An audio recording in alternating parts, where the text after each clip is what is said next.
अभी रमज़ान का महीना आ रहा, देखिएगा क्या हाल होगा जब लोग तरावी पढ़ेंगे। तो आदत नहीं है रात में जागने की, और इमाम साहब हाफिज़ साहब जब लंबी क़िरात करेंगे, पूरा कुरान उनको पढ़ना है भाई, सुनाना है, तो यहाँ वो यालमून और तालमून के अलावा कुछ समझ में नहीं आएगा। आप पढ़ेंगे ऐसे पढ़ेंगे, और वो पढ़ रहे हैं सूरह फातिहा तक तो गाड़ी से ही चलती है। इहदिना सिरातल मुस्तकीम सिरातल लज़ीना अनअमता अलैहिम गैरिल मग़दूबि अलैहिम वलद्दाल्लीन। आमीन, हो गया। अब यहाँ जो, अब यहाँ तक तो गाड़ी से ही चलती है हाफिज़ की। इसके बाद अलिफ लाम मीम, अब राजधानी एक्सप्रेस हुई यहाँ से। ज़ालिकल किताबु ला रैब फ़ीहि हुदल लिल मुत्तक़ीन अल्लज़ीना युमिनूना बिल ग़ैब व युक़ीमूना सलाता व मिम्मा रज़क़नाहुम यunफ़िक़ून। आखिरी वाला जुमला समझ में आता है, क्योंकि उसको बेचारे को 2 पारे पढ़ना है, 26 तारीख को, 27 तारीख को, और कहीं 10 दिन में ख़त्म करना होगा तो और कभी कभी तो एक ही रात में कहीं ख़त्म करना पड़ता है। ऑफिस वाले लोग हैं बेचारे, उन्होंने किराए का एक टट्टू बुलाया, एक ही रात में पढ़ते, हम लोग 29 दिन 30 दिन नहीं पढ़ पाएंगे। अब वो जिसको एक ही रात में ख़त्म करना हो उसकी स्पीड क्या होगी, जिसको 29 दिन में ख़त्म करना है वो तो ये है युनफ़िक़ून यालमून तालमून, और जिसको एक ही दिन में ख़त्म करना है उसका हल क्या होगा।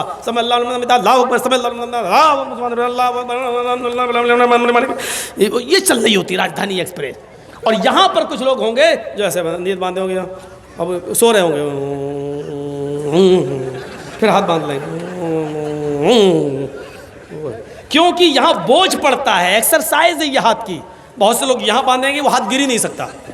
नोट कर लो, हाथ नहीं गिरेगा। अल्लाहु अकबर, अल्हम्दुलिल्लाह रब्बिल आलमीन। गर्दन झुकेगी उनकी, हाथ नहीं छूट सकता, क्योंकि पॉजिटिव रेजिस नहीं वो ये होगा, लेकिन हाथ नहीं छूटेगा। क्यों? क्योंकि यहाँ वजन नहीं, एक्सरसाइज नहीं है हाथ। हृदय नमः। हाय अर्जुन, जब ईश्वर की पूजा करने के लिए खड़े हो तो अपने दोनों हाथों को हृदय सीने पर रख लो। लगता है कृष्ण जी भी अहले हदीस थे, ऐसा महसूस हो रहा है। सीने पे रख लो।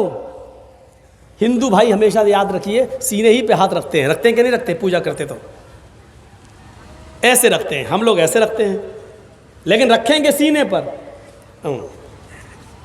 क्यों? उनके धर्म में भी लिखा है हृदय, सीने पर, क्योंकि भक्ति पूजा दिल से होती है। कोई भी पूजा पेट से नहीं होती। अब पेट के लिए लोग करने लगे हैं, वो अलग बात है। अब पेट के लिए करने लगे, पेट के लिए तो झाड़ फूक भी करने लगे। तंबाकू वाला पान खाया हुआ है, बोली साहब मेरे बेटे को बुखार आया तो दम कर दो,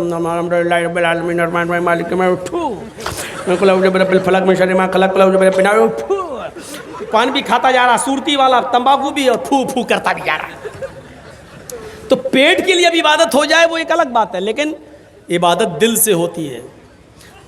कृष्ण जी ने कहा अर्जुन सीने पे हाथ रख लो। हम लोग भी सीने पर हाथ बांध लेते हैं। ओम भूर्भुवः स्वः। भूल चूक में हमसे जो गलती हो गई हो, ईश्वर है भगवान, हमको माफ़ कर देना, क्षमा कर देना, स्वाहा कर देना हमारे पाप को। हम लोग भी कहते हैं अल्हम्दुलिल्लाहि रब्बिल आलमीन। आय अल्लाह, हम दिल से गवाही देते हैं कि सारी तारीफ तेरे ही लिए है। अर्रहमानिर रहीम, दिल से गवाही देते हैं जो बड़ा ही मेहरबान इंतहाई रहम करने वाला है। मालिकी यौमिद्दीन, हम दिल से तुझे क़यामत के दिन का पूरा पूरा मालिक मानते हैं। इय्याका नअबुदु व इय्याका नस्तईन। आय अल्लाह, हम दिल से इस बात का इकरार करते हैं कि तेरे अलावा हम किसी की इबादत नहीं करते और तेरे अलावा किसी से हम मदद तलब नहीं करते, तेरी ही इबादत करते हैं और मदद भी तुझसे तलब करते हैं। आय अल्लाह, इतनी लंबी चौड़ी जो दिल से हमने तेरी तारीफ की है, इस तारीफ के बाद मेरी चंद बातें सुन ले। इहदिना सिरातल मुस्तकीम। आय अल्लाह, हम दिल से सिराते मुस्तकीम मांग रहे हैं। आय अल्लाह, हमें 72 सड़कों पे चलने से बचा ले। आय अल्लाह, हमें हनफी शाफी मालिकी हम्बली शिया सुन्नी होने से बचा ले। आय अल्लाह, जो सीधा रास्ता हो तेरा, तेरे हबीब का, तेरा तेरे नबी का, आय अल्लाह मुझे उसी सिराते मुस्तकीम पर चलने की तौफीक अता फरमा। फिरके कितने हैं? 72। अल्लाह के नबी ने कहा मेरी उम्मत में 73 होंगे। बनी इसराइल में थे 72, मेरी उम्मत में कितने होंगे? 73। लेकिन इनमें बड़े बड़े फ़िरक़े जानते हो कौन से हैं? 4।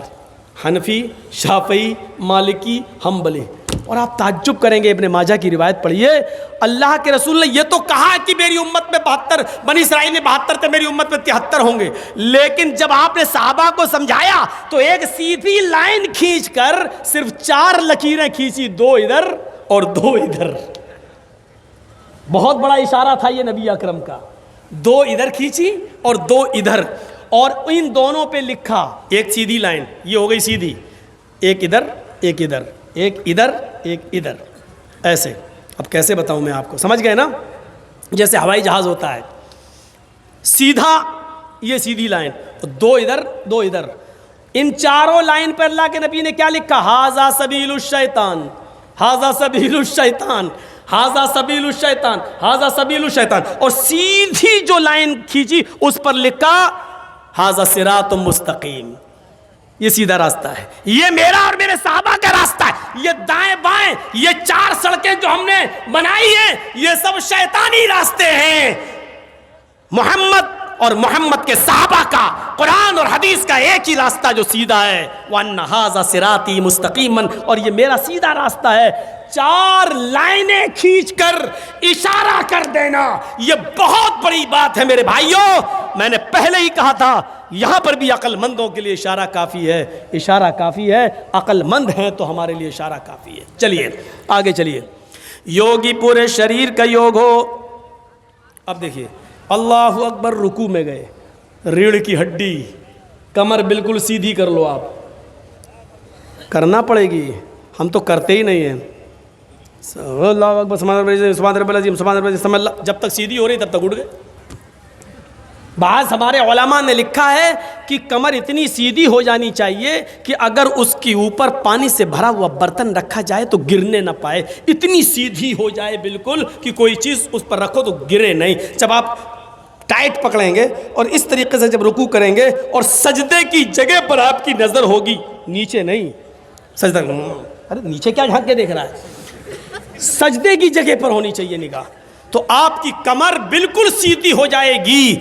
डॉक्टर मोरिस बुकाए, बहुत बड़े डॉक्टर गुजरे हैं अमेरिका के अंदर, इन्होंने लिखा अपनी किताब के अंदर, मुहम्मदुर रसूलुल्लाह ने जो रुकू बताया है, मुसलमान 5 वक्त नमाज पढ़ता है, अगर वैसा रुकू करने लगे जैसा मोहम्मद सल्लल्लाहु अलैहि वसल्लम ने बताया है, तो इस आदमी को कभी रीढ़ की हड्डी के दर्द और रीढ़ की हड्डी के कैंसर की बीमारी नहीं हो सकती।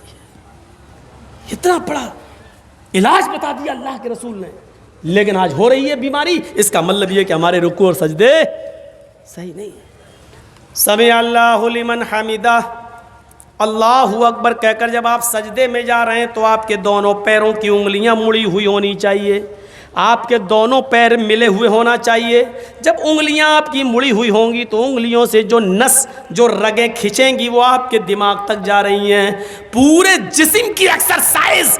और जब आप सजदे में जाते हैं, इसीलिए सजदे को लंबा करने का हुक्म है। मेरा बंदा मेरे सबसे ज़्यादा करीब तब होता है जब वो सजदे में होता है। लोग सजदा ज़्यादा लंबा करते हैं। अल्लाह के रसूल सल्लल्लाहु अलैहि वसल्लम सजदा इतना लंबा किया करते थे कि हज़रत आयशा कहती हैं, जब रात की तारीकी में आप तहज्जुद में होते, सजदा करते, तो मुझे ऐसा लगता कि अल्लाह के रसूल सजदे में इंतकाल कर गए, उठेंगे ही नहीं। शायद अब आपको झंझोड़ना पड़ेगा, कहीं ऐसा तो नहीं कि अल्लाह के नबी का इंतकाल हो गया। इतना लंबा सजदा। और जब आदमी सजदे में जाता तो डॉक्टर मोरिस बुकाए कहते हैं, इंसान के जिस्म का पूरा खून उसकी रगों में, दिमाग की हर एक नस तक, हर एक रग तक पहुंच जाता है, जिससे उसको ब्रेन हेमरेज की बीमारी नहीं होती है और उसका दिमाग नॉर्मल रहता है, उसको ब्लड प्रेशर की बीमारी नहीं होती है, उसको टेंशन ज़्यादा नहीं होते, इसलिए कि खून दिमाग में जितना पहुंचना चाहिए वो सजदे ही की हालत में पहुंचता है। मेरे भाइयों, ये नमाज पूरी एक मेडिकल साइंस से भरी हुई है।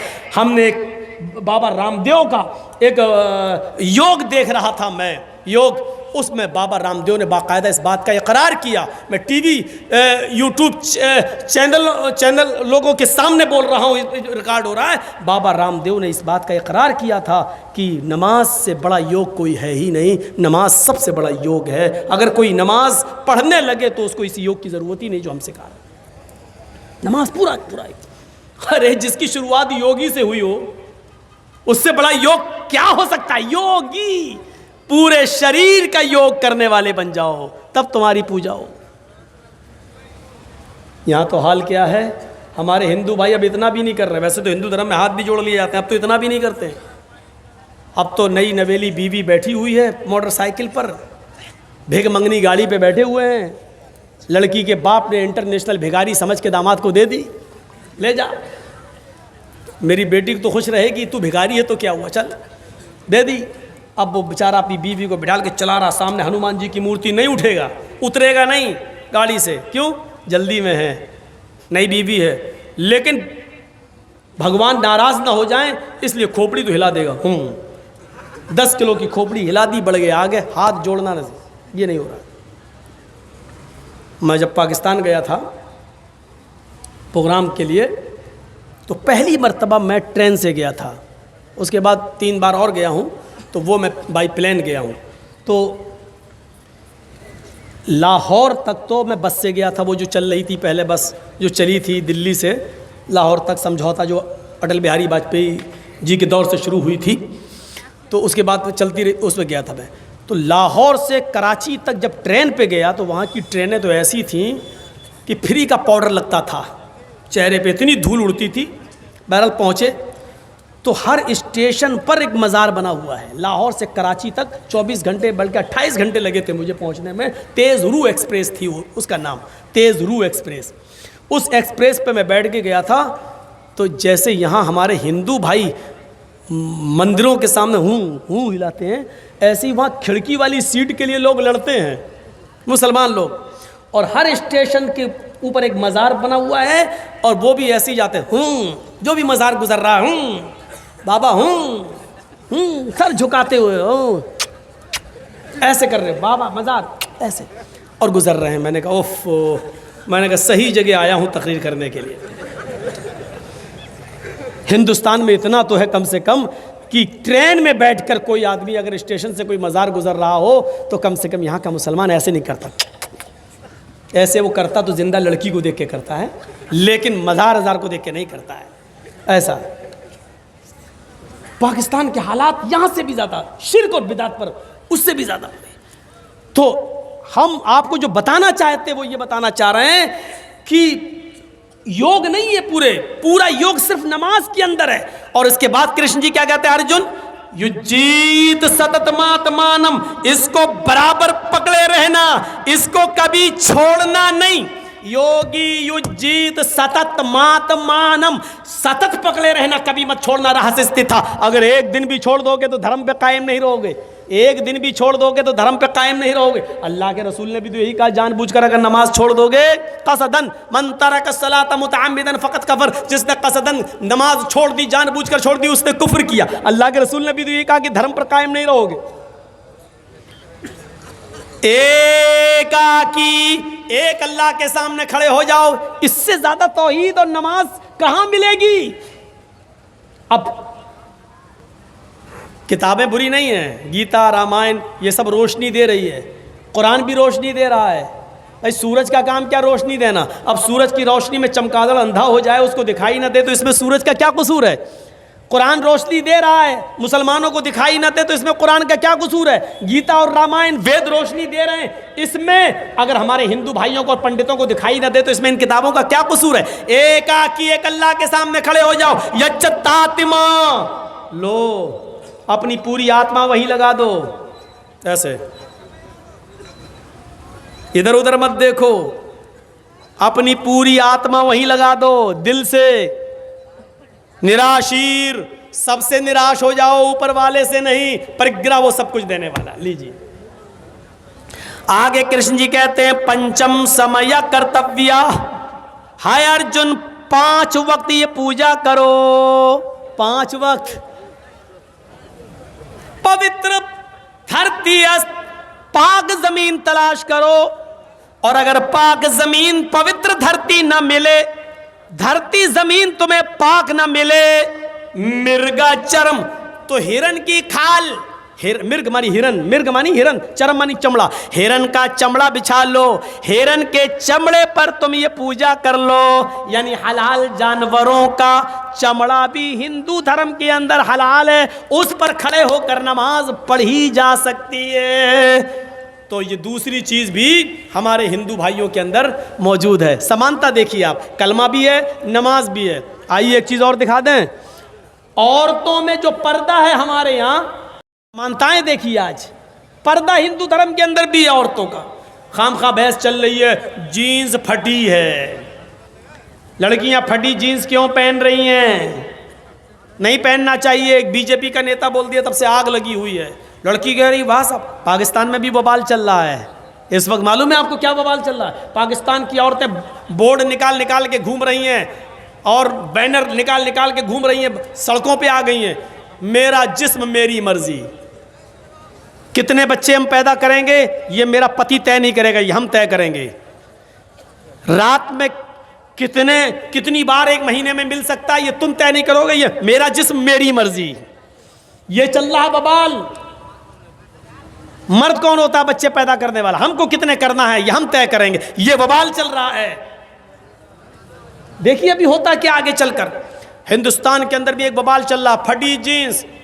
बोलो नहीं, अगर किसी लड़की को अपनी बेटी समझकर इतना कह दो कि बेटा बेटी तुम हमारी बेटी जैसी हो, ये तुम फटी हुई जीन्स नहीं पहना करो बेटा, अपने घर में नहीं हो बाहर हो, कुत्तों की नज़र हड्डी पे पड़ती है बेटा, ये मत दिखाया करो, इतना कह दो तो बवाल हो जाएगा। लो साहब, अरे मैं जो पहन रही वो सही है, तुम्हारी खोपड़ी गलत है, तुम्हारी सोच गलत है। कलिया चक का इलाका था, एक मीडिया वाली चली आई मेरे पास, मुंह में माइक घुसड़ घुसड़ के पूछ रही है, सानिया मिर्ज़ा के बारे में आपका क्या ख्याल है? मैंने कहा किसी का नाम लेके हमसे मत पूछिए, आप नाम क्यों ले रही हो? कहा नहीं नहीं नहीं आप ये बता। मैंने कहा इस्लाम में पर्दा है। कहा कि वो स्कर्ट पहन के खेलती है, घुटने से ऊपर कपड़ा, तो आपको क्या प्रॉब्लम है? मैंने कहा मैंने तो कोई प्रॉब्लम नहीं बताई है। भारत में बहुत से लोग नंगे घूमते हैं, जैनी बाबा वगैरह, हमने तो आपत्ति नहीं जताई है। सबको अपने धर्म पर अमल करने का अधिकार है। मैं तो मुसलमानों के लिए ये फतवा देता हूं कि कोई भी मुसलमान औरत बेपर्दा नहीं घूम सकती है। इस्लाम में पर्दा है, बस जिसका दिल चाहे करे, जिसका दिल चाहता नहीं करता ना करे, हमें उससे क्या मतलब। सानिया मिर्जा अगर स्कर्ट पहन के खेलती है तो आपको क्या आपत्ति है? किसी की भी माँ बहन बेटी, अगर उसने तो बहुत बुरा जुमला इस्तेमाल किया चड्डी का, अगर वो चड्डी पहन के पैंटी पहन के घूम रही है तो आपको क्या एतराज़ है? मैंने कहा मैडम आप नंगी होके घूमिए, मुझे फिर भी एतराज़ नहीं है। आप क्यों बदतमीज़ है? हमने क्यों हुआ? सोच बदली अपनी। हमसे बार बार कह रही सोच बदलो, अपनी सोच बदलो। नंगी घूमिए, हमें क्या फ़र्क पड़ रहा है? जाइए नंगी घूमिए। और हमने अपनी सोच बदल ली। चमड़ा है, चेहरा दिखा सकते हो, इसलिए शर्मगाह भी दिखा सकते हो। हाथ दिखाने का अधिकार है, शर्मगाह भी दिखाइए। कौन मना कर रहा है आपको? है बड़ा बेहुदा नहीं, बड़ा गुंडा मौलवी है। अजीब सिस्टम है। एक बार एक साहब के यहाँ बम्बई पहुँच गए, बहुत दिनों की बात है, 18-20 साल पहले की। साहब वो लड़की मेरी तकरीर सुनने के वो दावत कर गई, मौलाना कल का नाश्ता मेरे घर पे। मेरी उम्र उस वक्त और कम ऐसी थी, 18-19 साल की, 20 साल रहा होगा। अब वो दावत कर दी तो महाराष्ट्र यूनिवर्सिटी में पढ़ने वाली लड़की, अब वो नाश्ता लेके अपने घर में आई तो वो चिपका हुआ कपड़ा, वो लोअर वोअर होता नहीं है बिल्कुल, टी शर्ट वैसे पहन के नाश्ता लगाने लगी। मेरे साथ एक बहुत बड़े मौलाना भी थे, नाम नहीं बताऊंगा। जैसी नाश्ता करके रखी, मैंने कहा सिस्टर सुनिए, थोड़ा सा आप कपड़े अगर चेंज कर लेती तो अच्छा होता। बूढ़े मौलाना थे वो हमारे बगल में, उनकी भी नाश्ते की दावत थी। वो तो कुछ नहीं बोले। लड़की कहती है ऐसे, व्हाट इज़ प्रॉब्लम? मैंने कहा इंग्लिश तो हमें ज़्यादा आती वाती नहीं है, लेकिन तुम्हें प्रॉब्लम नहीं होगी, हमें प्रॉब्लम है। हैं? कल की तकरीर सुनी आपने, वेदों के मंत्र सुनाए तो लगा कि आप मॉडर्न मौलाना है। आपकी दावत करती, आप तो पुराने खोपड़ी वाले मौलाना निकले। डांटने लगी हमको। अब मौलाना हमको इशारा कर रहे हैं ऐसे। मैंने कहा मौलाना आप बूढ़े हो चुके हैं, आपको प्रॉब्लम नहीं, हम जवान हैं, हमें प्रॉब्लम हो रही है। भाई जाइए, इसको कहिए कि कपड़ा बदल के आए, दूसरे कपड़े पहन के आए। भाई उसके बाप से कहा, हे ये मौलाना क्या तरक्की करेंगे और क्या करने देंगे लड़कियों के लिए, इतनी पागल लड़की बोलती चली गई, बहुत ज़्यादा बोल गई। मैं सुनता रहा, भाई तेरा घर है, घर का तो कुत्ता भी शेर होता है। सुनते सुनते मैं पक गया, मुझे तरक्की करना है, मैं नकाब ओढ़ के जाऊंगी पढ़ने के लिए, मैं नकाब में क्या तरक्की कर सकती हूँ, मुझे तो बहुत तरक्की करना है, बहुत तरक्की करना है। अरे जब मेरा दिमाग पक गया तरक्की तरक्की तरक्की सुन सुन के, तो मैंने कहा मैडम आप बहुत तरक्की करेंगी, मुझे लगता बहुत ऊपर जाएंगी आप, बिल्कुल जाना है मुझे। कहती पहले जमाने के अंदर हज के लिए लोग 4-4 महीने में पहुंचते थे, घोड़े का सफर करके, ऊंट का सफर करके, आज 4 घंटे में पहुंच जाते, जमाना ये आ गया है। मैंने कहा आप भी बहुत तेज रफ्तार से चलेंगी मैडम, ये मेरा वादा है, बिल्कुल मुझे चलना है।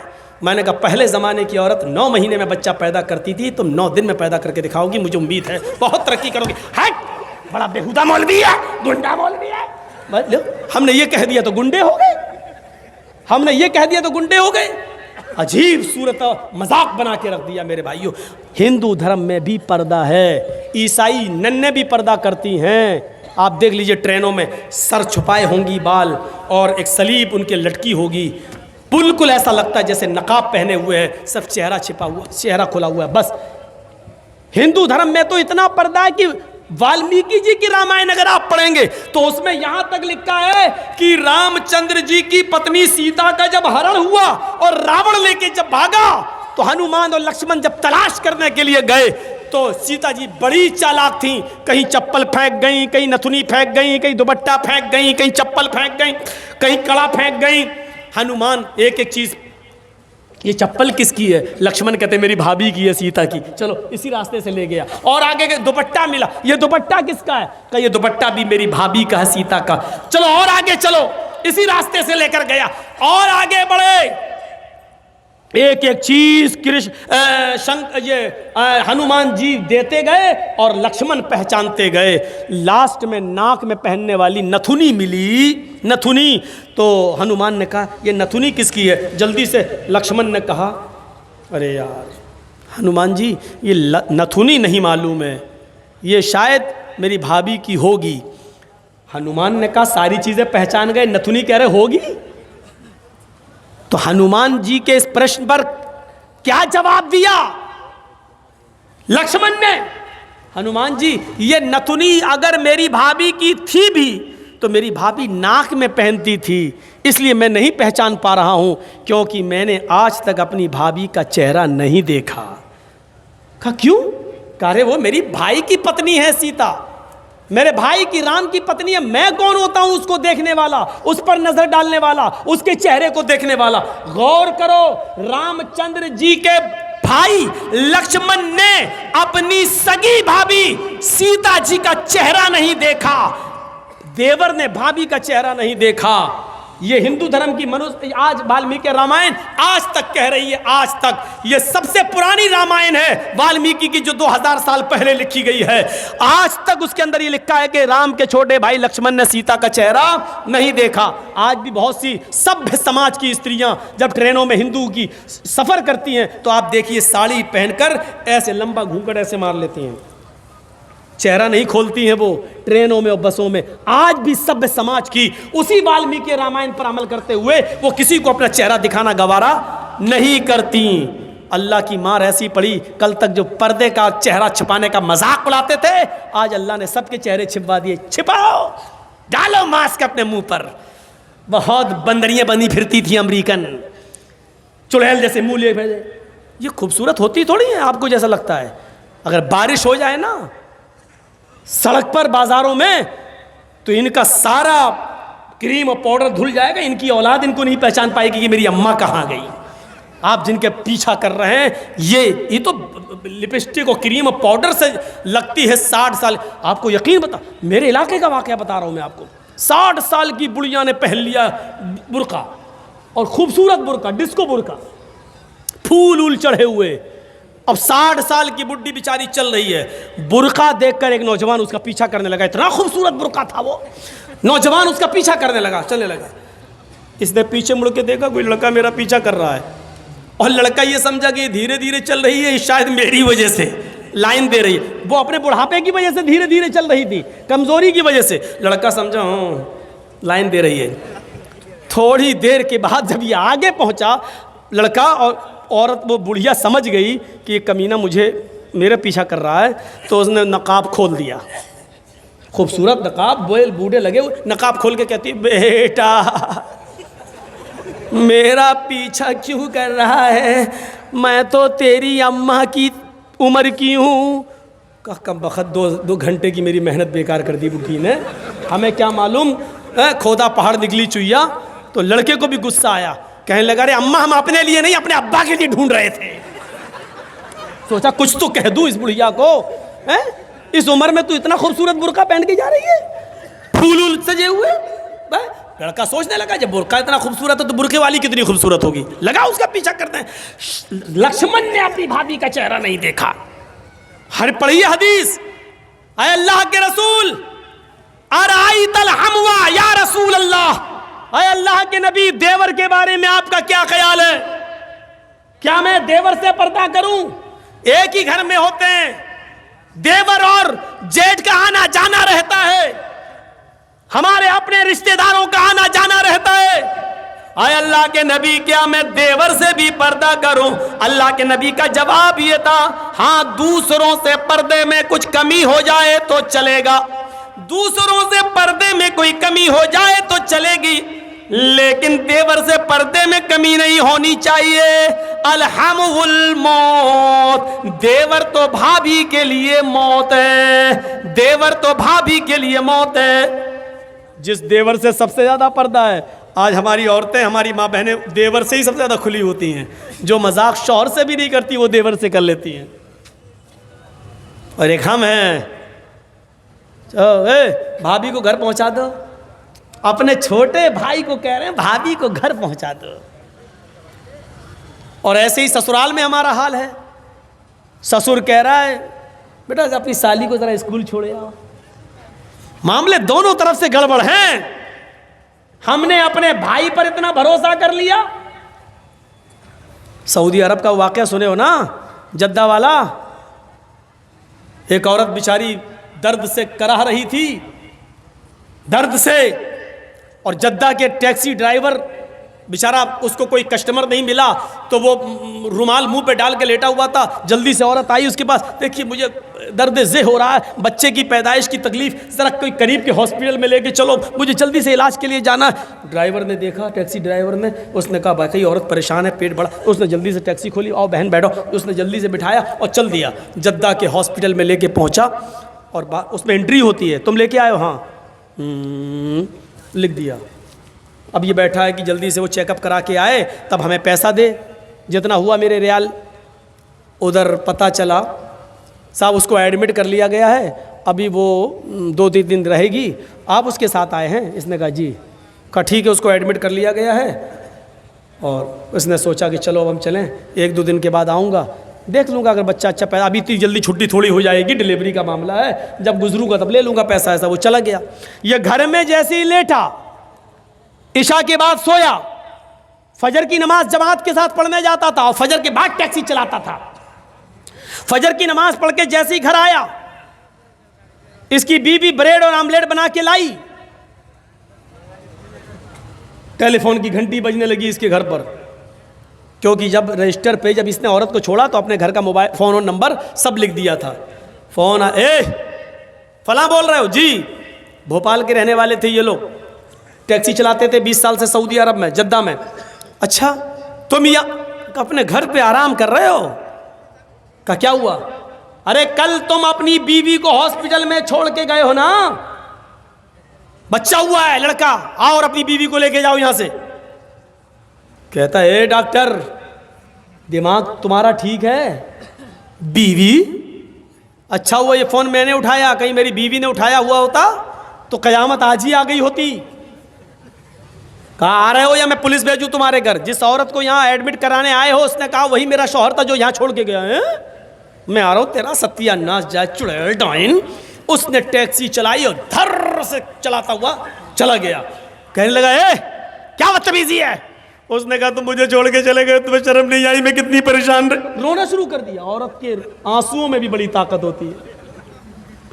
वो कहने लगा ये क्या बदतमीजी है? डॉक्टर साहब ये मेरी बीवी नहीं है, डॉक्टर साहब नोक झोंक तो सब घरों में हो जाती है, थोड़ी सी लड़ाई हो गई, हमें यहाँ छोड़ के चला गया। नहीं मैं ये बेटा अरे मेरा नहीं है, चलो अपने घर के झगड़े अपने घर में खत्म करो, चलो। उसने कहा ऐसा है, चेकअप कर लो। चेकअप कहा डीएनए टेस्ट करे। ये लड़का आदमी तैयार, कहने लगा ठीक है मैं डीएनए टेस्ट करूंगा। मामला इतना बढ़ गया कि डीएनए टेस्ट की नौबत आ गई। जब इसका ब्लड निकाला जाने लगा और लड़के का ब्लड, तब औरत क्या कहती है, डॉक्टर साहब डीएनए टेस्ट कर लीजिए, लेकिन मशीन कभी कभी गलत रिपोर्ट भी दे देती है। अभी आदमी चिल्लाते हुए कहता चुप, गलत रिपोर्ट दे देती है। अभी पता चलता है 2 घंटे के बाद, 3 घंटे बाद जब रिपोर्ट आएगी, या 2 दिन 3 दिन के बाद, तब पता चलेगा। डॉक्टर साहब इसको यहीं रखिए, 2 दिन के बाद रिपोर्ट आएगी, मैं यहाँ हूँ। 2 दिन के बाद गया, डॉक्टर साहब क्या आया? डॉक्टर साहब ने कहा बिल्कुल गलत, ये तुम्हारा बेटा है ही नहीं, जाओ। वो औरत पैर पे गिर गई। डॉक्टर साहब मैंने कहा था ना कि मशीन की रिपोर्ट कभी कभी गलत आ सकती है। आई, अल्लाह की कसम यही मेरा पति है, यही मेरा हस्बैंड है, यही मेरा आदमी है। डॉक्टर कहता है औरत नकले मत दिखा, चट, ये तो इसका बेटा है ही नहीं, साफ साफ रिपोर्ट में आ गया ये बेटा किसी और का है, इसका नहीं है। वो कहने खूब रोई। डॉक्टर कहता मेरी बहन मैं तुम्हें कैसे बताऊं, इस आदमी की रिपोर्ट इतनी डेंजर है, इस आदमी की रिपोर्ट में तो ये आया है कि ये जिंदगी में कभी बाप बन ही नहीं सकता। तुम कह रही हो कि इसका बेटा ये तो बाप बनने के लायक नहीं है। अब इस आदमी का दिमाग खराब। क्या कह रहे हो डॉक्टर? कहा तुम बाप नहीं बन सकते हो। भाई सॉरी, रिपोर्ट में हे डॉक्टर मेरे 6 बच्चे हैं, तू कह रहा बाप नहीं बन सकते। डॉक्टर बड़ा परेशान। डॉक्टर कहता है ऐसा केस मेरी जिंदगी में पहली बार आया है। अब औरत कहती देखो मैंने कहा था ना कि रिपोर्ट कभी कभी गलत हो जाती है। यह आदमी बोला चुप, ये रिपोर्ट तो सही है कि ये बच्चा मेरा नहीं है, लेकिन ये रिपोर्ट गलत है कि मैं बाप नहीं बन सकता। दोबारा करो। डॉक्टर ने फाइल फेंकी, भाग, मेरा दिमाग खराब करके रख दिया तुम लोगों ने, जाओ यहाँ से, जाइए बेटा तुम्हारा नहीं है, जा पता लगा। अब वो फाइल उठाई और टैक्सी में रखा और चलने लगा। बाप नहीं बन सकता, हाँ, बड़बड़ाता हुआ जा रहा है। फिर सोचता है जमील साहब अगर ये रिपोर्ट सही है तो पता लगाओ ये खेत कौन जोत रहा है, ये बच्चे हैं किसके। सीधे घर में घुसा, टैक्सी लेके आया, मारी दरवाजे पे लात। बीवी कहती इतने गुस्से में दरवाजा खोला, उठाई चप्पल अपने पैर की 15-20 पहले मार दी। तुम तो रोज इज्जत करते थे, आज क्या हो गया तुम्हें? कस्टमर नहीं मिले, पैसेंजर नहीं मिले तो उसका गुस्सा मेरे ऊपर क्यों उतार रहे हो? कस्टमर का गुस्सा नहीं उतार रहा हूं, पहले ये बता कि ये 6 बच्चे किसके हैं। औरत कहती है आपको क्या हो गया? पूरी जिंदगी अमानतदारी के साथ में चली आपके साथ और आपने कभी हाथ नहीं उठाया, और आज के तो ये बच्चे किसके? फिर बता रही कि नहीं बता रही? तेरा झूठ छुप नहीं सकता, पता चल चुका है मुझे। ये मेरी रिपोर्ट कहती है कि मैं बाप नहीं बन सकता, ये बता कि बच्चे किसके। तो मारो नहीं, मैं बता रही हूँ। कहा क्या? कहा गुस्सा ठंडा करो पहले। कहा वो तो हो ही जाएगा, पहले बता। कहा कि आप का भाई भी रहता है ना यहाँ, आप रात में टैक्सी चलाते हैं, दिन में वो रात में चलाता है। मतलब आप जब दिन में टैक्सी चलाते हैं तो वो रात में टैक्सी चलाकर घर में आ जाता है, फिर वो दिन भर घर में रहता है, और जब आप रात में घर पे आते हैं सोने के लिए तो वो रात में टैक्सी चलाने के लिए चला जाता है। आपकी ड्यूटी दिन की है, उसकी रात की है। मेरे शौहर गुस्सा मत होइए, ये बच्चे उसी के हैं, क्योंकि मुझे उम्मीद थी कि तुम बाप नहीं बन पाओगे। कहा कि अभी यहाँ तेरा क्या, यहाँ तो सीधे गर्दन कटेगी तेरी, कत्ल। उसने उसी वक्त टिकट बनवाए और वापस भोपाल में आया और अपनी बीवी को तलाक दिया। और इद्दत गुजारने के बाद कहा छोटे भाई से, जब छोटे भाई ने ही मेरी पेट में छुरी भोंक दी और जब बच्चे ही तुम्हारे हैं तो बेहतर यह है कि तुम ही इस औरत को अपने निकाह में रखो, मैंने इसको तलाक दे दी है। बड़े भाई की बीवी को कौन संभाल रहा था? छोटा भाई, देवर। अब ईमानदारी के साथ बताओ ये हदीस कैसी लग रही है? अरअयतल हम या रसूलल्लाह, अल्लाह के रसूल क्या देवर से भी पर्दा करूं? अल्लाह के नबी ने कहा हमवुल मौत, देवर तो मौत है भाभी के लिए। औरों से थोड़ी बहुत पर्दे में कमी हो जाए तो चलेगी, लेकिन देवर तो हर वक्त वहीं रहता, आना जाना। तेवर भाभी के लिए मौत है। बंगाल वालों सुन लो, ये चंद मदरसे जो चल रहे हैं, आज इनकी बरकत है कि औरतें कुछ बंगाल की सरजमीन पर नकाब और बुर्का और के पर्दे के साथ दिखाई देती हैं, वरना मैं 20 साल पहले जब आया था तो बुर्का नाम की चीज दूर दूर तक नजर नहीं आती थी। 20 साल पहले जब आता था, एक साथ मर्द और औरतें तालाब में नहाते थे। गुसलखाने ऐसे बने हुए नहीं थे, मौलाना जर्जिस को भी तालाब में नहाना पड़ता था। वो दिन हमने भी देखे हैं बंगाल की सरजमीन पर। और कलियाचक के इलाके में, क्या मौलवी साहब गुसलखाना बाथरूम नहीं बना, चले कहाँ नहाए, हम लोग तो तालाब में नहाते हैं, हम लोग भी नहा रहे हैं। हमारे लिए इतना होता था कि उस कोने पे तुम नहा लो, इस कोने पे औरतें नहा रही। ये चंद मदरसों की बरकतें हैं आज जो थोड़ा बहुत पर्दा दिखाई दे रहा है, लेकिन मजीद अभी पर्दे की जरूरत है, मजीद पर्दे की जरूरत है। हजरत फातिमा जैसा पर्दा के इंतकाल के वक्त अपने शौहर से कह रही हैं, अली जब मेरा इंतकाल हो जाए तो मुझे दिन के उजाले में नहीं, रात की तारीकी में और रात के अंधेरे में दफन करने के लिए ले जाना।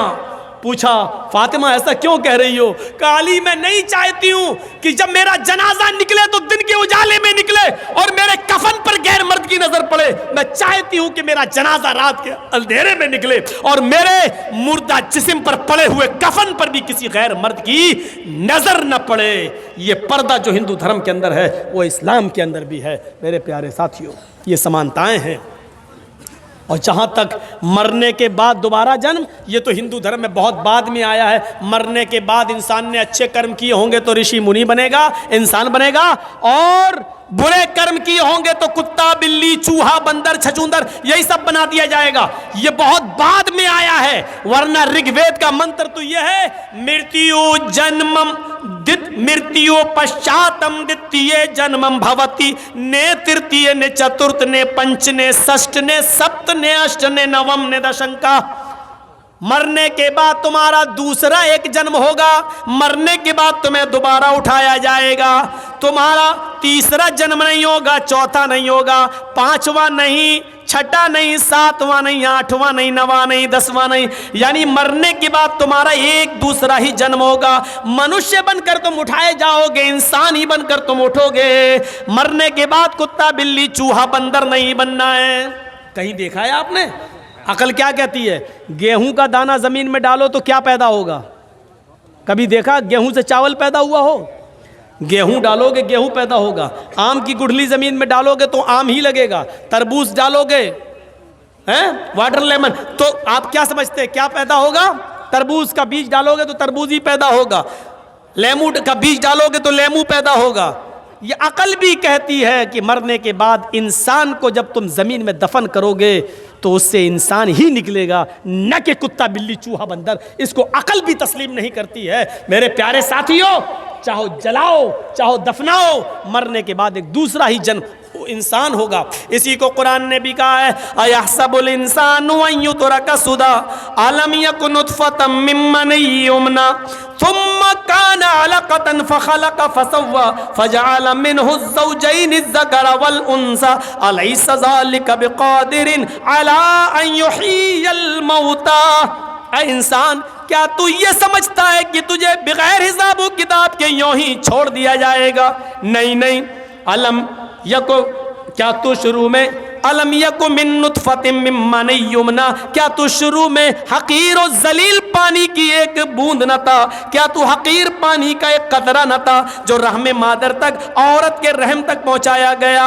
अल्लाह रब्बुल आलमीन ने उसी पानी के कतरे को बना सवा कर दुरुस्त किया, उसी से गोश्त का लोथड़ा बनाया, जमा हुआ खून बनाया, गोश्त का लोथड़ा बनाया, फिर उससे हड्डी बनाई, फिर हड्डियों में गोश्त पहनाया और फिर उससे एक जीता जागता इंसान बना दिया।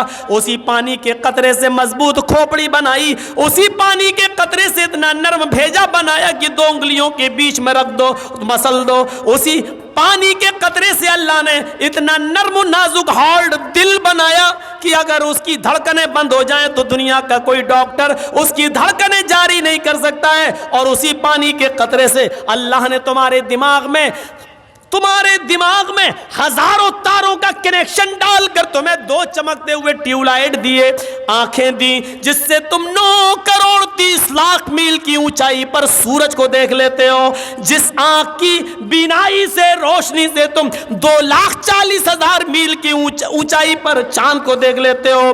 करोड़ों अरबों खरबों मील की ऊंचाई पर तुम सितारों को देख लेते हो, आसमान को देख लेते हो। अल्लाह ने उसी पानी के कतरे से ये सब कुछ बनाया। ओ मेरे बंदो, जब मैं ये सब कुछ तुम्हारी मां के पेट में बना सकता हूं और तुम्हें बनाकर बाहर ला सकता हूं, फजअला मिनहु ज़ौजैनि ज़कर वल उन्सा, लड़का और लड़की भी बना सकता हूं, मर्द औरत भी बना सकता हूं, नर और मादा भी बना सकता हूं, तो फिर तुम ही बताओ, क्या तुम्हारे मरने के बाद, क्या वो अल्लाह इस बात पर कादिर नहीं है कि तुम्हें मरने के बाद दोबारा जीवित कर दे? क्या वो अल्लाह इस बात पर कादिर नहीं है कि इंसानों तुम्हें मरने के बाद वो दोबारा उठाए? अरे तुम्हारी हड्डियों को वो दोबारा जमा कर दे, क्या वो इस बात पर कादिर नहीं है? अयहसबुल इंसानु अल्लन नजमा इज़ामा बला कादिरीना अला अन नुसव्विया बनाना। इंसान ये समझता है कि हम उसकी हड्डियों को जमा नहीं कर पाएंगे, हम उसकी हड्डियों को एकत्रित नहीं कर पाएंगे, जमा नहीं कर सकेंगे। अरे हड्डियां तो छोड़, आए इंसान, बला कादिरीना अला नुसव्विया बनाना, हम तो तेरी उंगलियों के पोर तक को बनाने पे कादिर हैं। ये उंगलियों के पोर जानते हो कितना ताकतवर होता है? आपने रखा मशीन पर, फौरन बता दिया आपका नाम क्या है, फिंगरप्रिंट। आज आधार कार्ड बनता है ना तो फिंगरप्रिंट लिए जाते हैं, पासपोर्ट बनता है फिंगरप्रिंट। आप मौलाना जिस के नाम से पासपोर्ट है आपका, आप जमील अहमद, अशफाक अहमद, मोहम्मद अजहरुद्दीन, इस नाम से आप नहीं भाग सकते हो। अगर आपने फर्जी पासपोर्ट बना लिया तो दुबई में पकड़े जाओगे, सऊदीया में पकड़े जाओगे, अमेरिका में पकड़े जाओगे। जैसे ही वहाँ फिंगरप्रिंट लिया गया, उंगली रखी फौरन, अरे इरशाद अहमद के नाम से, अच्छा जमील अहमद के नाम, नहीं ये तो मोहम्मद जर्जीस के नाम से, फौरन इंडिया गवर्नमेंट के हवाले कर दिया जाएगा। नहीं भाग सकते। जब तुम एक उंगली के निशान से इंडिया छोड़कर दुनिया के दूसरे मुल्क में नहीं जा सकते हो, तो क्या अल्लाह रब्बुल आलमीन तुम्हें छोड़ देगा? भाग सकते हो।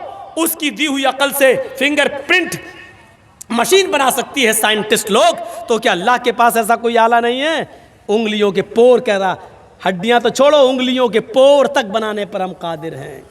बल युरीदुल इंसानु लियफजुरा अमामा, इंसान तो ये चाहता है कि वो आगे भी बुराइयां करता रहे, गंदे काम, बुरे काम, गुनाहों के काम करता रहे। यसअलु अय्याना यौमुल क़यामा, वो पूछता फिरता कयामत कब आएगी। मजाक में कहता है, ए मौलाना साहब कयामत कब आएगी?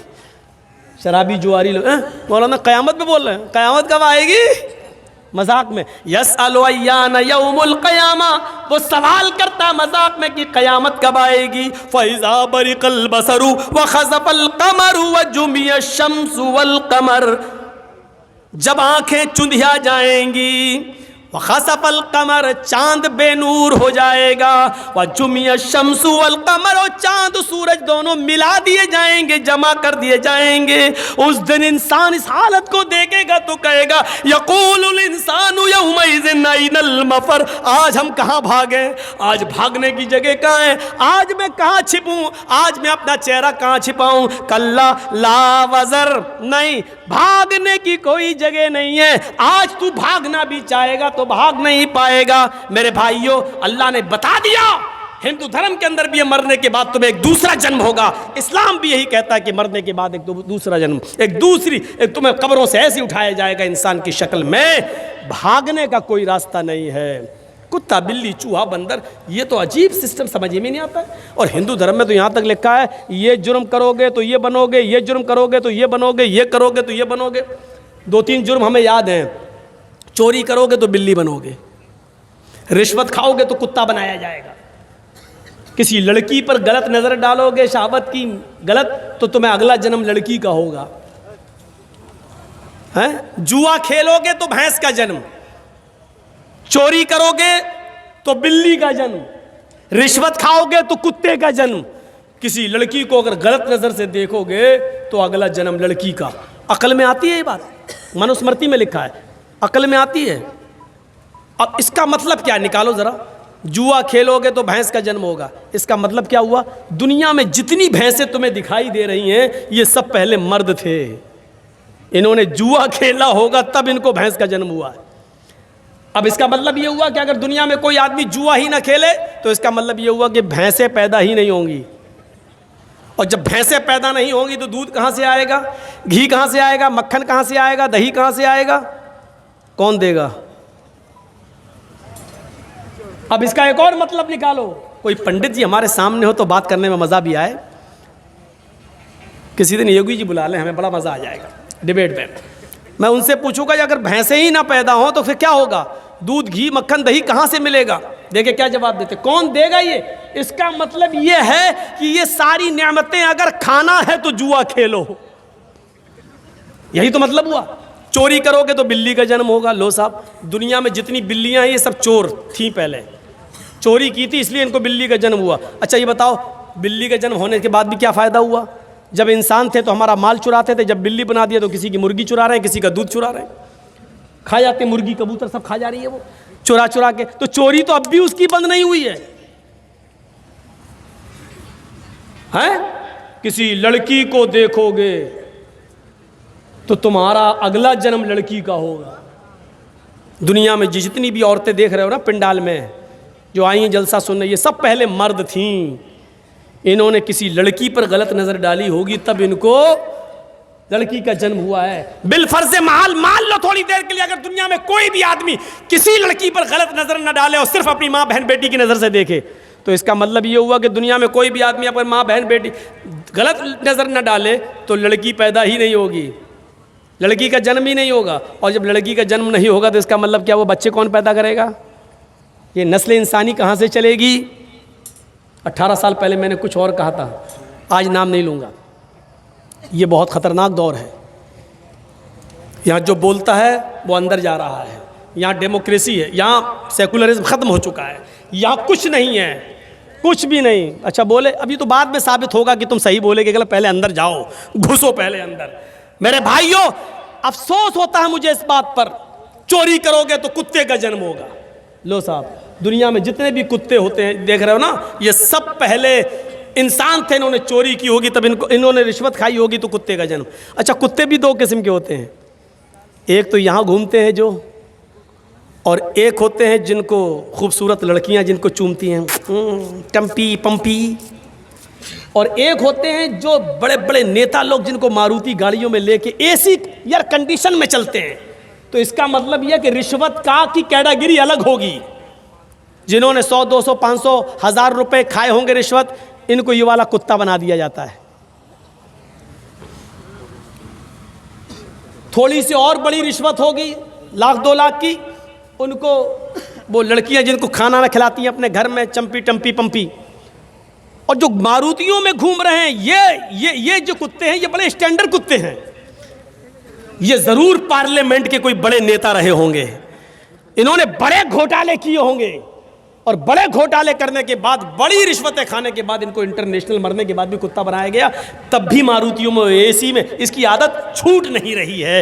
ये तुम्हारी किताबों के आधार पर मैं बोल रहा हूँ। फिर भाइयों, ये समानता पाई जा रही है कि हिंदू धर्म के अंदर भी लिखा है कि मरने के बाद दोबारा जन्म होगा। हमारे यहाँ पर भी लिखा, मरने के बाद अल्लाह दूसरी ज़िंदगी हमें और आपको देगा। इसीलिए कहा गया पुनर्जन्म, पुनः मानी फिर जन्म मानी पैदाइश, दोबारा पैदाइश। हमारे यहाँ क्या कहा गया? दूसरी जिंदगी हमें और आपको दी जाएगी। आवागमन नहीं है, मरने के बाद कुत्ता, कुत्ते के बाद बिल्ली, बिल्ली के बाद चूहा, 7 जन्म, 7 तरीके के जन्म होंगे। कहते नहीं 7 जन्मों में हम तुम्हारे साथ रहेंगे। ये हिंदू धर्म में 7 जन्म हो सकते हैं, इसलिए हिंदू धर्म में फेरे भी लगाए जाते हैं 7। औरत के जब गठबंधन होता है ना पीछे, तो 7 फेरे क्यों लगाए जाते हैं? एक मर्द इस बात का इकरार करता है कि मैं 7 जन्म में तेरा पति हूँ, और औरत इस बात का इकरार करती है कि मैं 7 जन्मों तक तुम्हारी पत्नी रहूँगी। ये होता है इकरार। मेरे भाइयों, अब आप भी उठ के जा चुके हो, तादाद ख़त्म हो गई है, मैंने फिर भी 1:30 बजे तक खींच दिया है। अल्लाह ताला से मैं दुआ करता हूँ कि बार इलाह इस्लाम को तमाम लोगों को समझने की तौफ़ीक़ अता फरमा, हम तमाम मुसलमानों पर चलने की तौफ़ीक़ अता फरमा। मेरे भाइयों, मजहूल शख्स कोई बेनामी है, उन्होंने 20,000 रुपये दिए हैं, अल्लाह रब्बुल आलमीन से दुआ कीजिए। अल्लाह